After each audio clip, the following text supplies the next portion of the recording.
Welcome to Boston, Massachusetts, the largest city in New England. It's a tech haven, it's a health and wellness haven, financial resource, and the capital of New England. This is the Charles River from the Cambridge side of the area of the Charles River, and that's Boston across the way.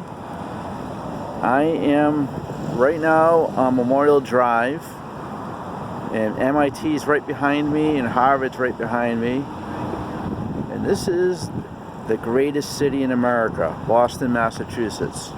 700,000 people, 5 million metropolitan area, and this may end up being the future home of Amazon. We'll see what happens there, but this is the place to be. It's my hometown. I love it, and this is a beautiful day. You gotta come here and visit. Check out all the sights, do a duck tour boat, see the Freedom Trail, go to Fenway Park, go to the garden, and go see all those banners, 17 world NBA championships with our Boston Celtics. This is the place to be. So come on down. Come to our city of Boston.